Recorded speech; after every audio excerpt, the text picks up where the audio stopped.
Welcome. Time for Constitution Study Television. I am Douglas V. Gibbs, your host, douglasvgibbs.com, politicalpistachio.com. And Arvid asked the question, after watching the Three-Fifths Compromise and Apportionment video, if a person is here illegally, they are not citizens, why are they counted and used to redraw congressional districts, dole out federal spending, and ultimately affect public policy? All right, well, let's knock off the second part and go really attack the first part of it. Why are they counted in the census, and why is that number pointed towards apportionment? Because the rest of that stuff goes along with the apportionment. If they're good enough to be counted for apportionment, then from a federal point of view or governmental point of view or political point of view, it's going to be believed that they're good enough for all the other things that goes along with being a resident of the United States, illegal or not. So let's talk about apportionment. Are they counted by the census? Should they? Is it constitutional to count them when it comes to census? So, pocket constitution here. And the apportionment is mentioned twice.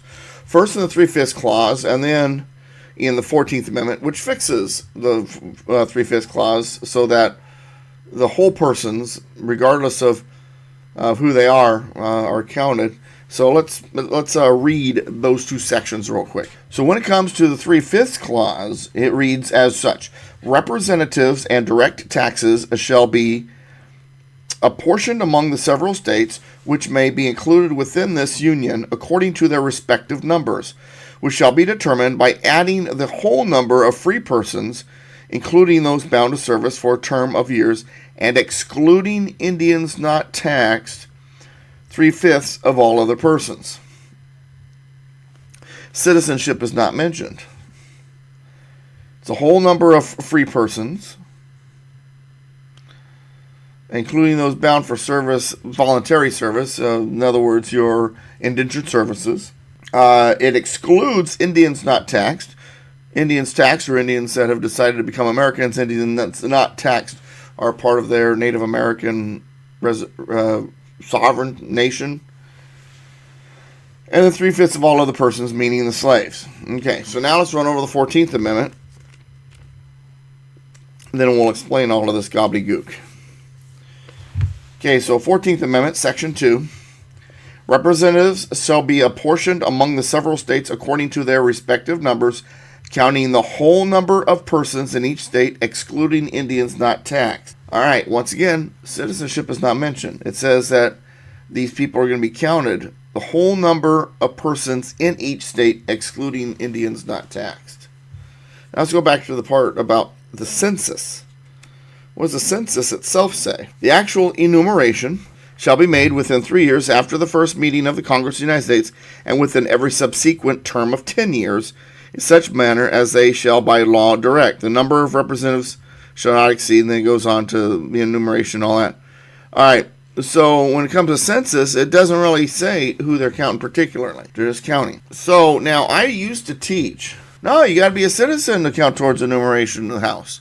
Are we sure? What does the Constitution say? It's just talking persons. But there is a caveat there. Let's talk about the time period real quick. Illegal aliens was not a concern, so it's not mentioned. Persons, however, that are not citizens or permanent resident aliens or something of that nature are not taxed. And at the time, the only persons that really fit that bill were Indians not taxed. I'm not talking sales tax, I'm talking income tax, things like that, property taxes. Of course, sales tax also, for that matter, sovereign nation Indians are also exempt from sales tax, but that's beside the point. All right, so illegal aliens are foreigners in this country that are not taxed.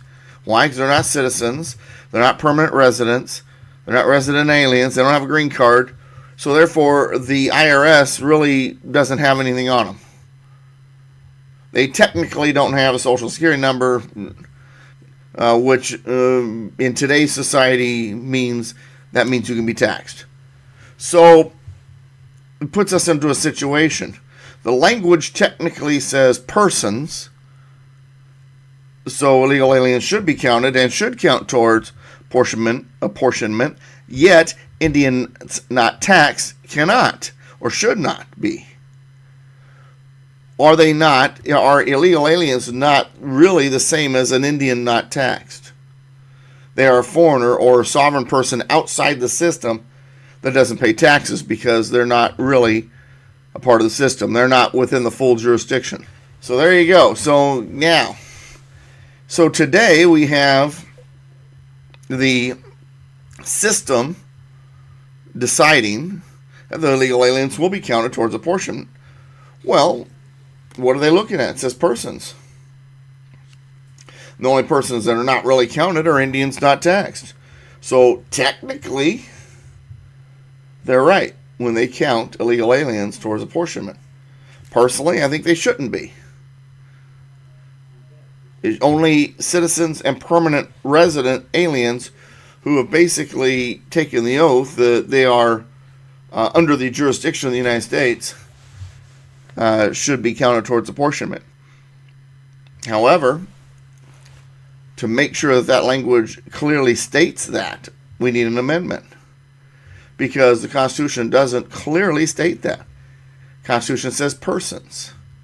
And the only people that really aren't supposed to count towards apportionment are Indians not taxed. I get it. Foreign persons who have broken the law and illegally come into this country are not taxed should fit that. However, because it wasn't concerned back then, that wording didn't go in there. So we need to put the wording in there. We need an amendment to make sure that illegal aliens are not being counted towards apportionment for the House of Representatives.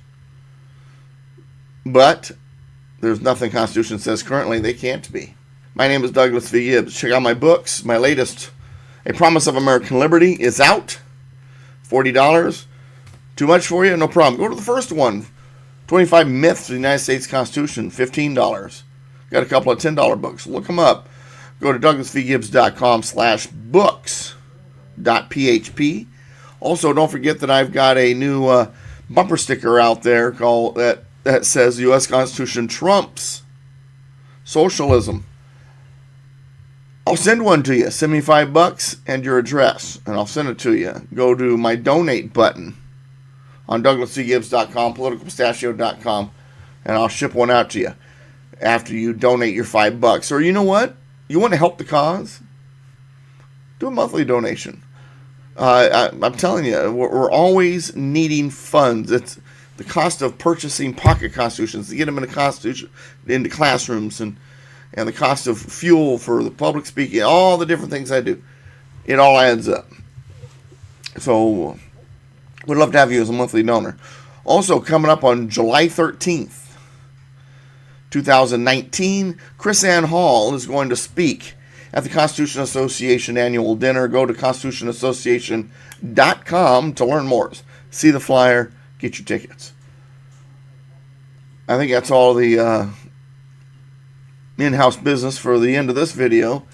So we'll see you next time right here on YouTube, Constitution Study Television. Stay safe, stay patriotic, and as always, stay constitutional. We'll see you next time.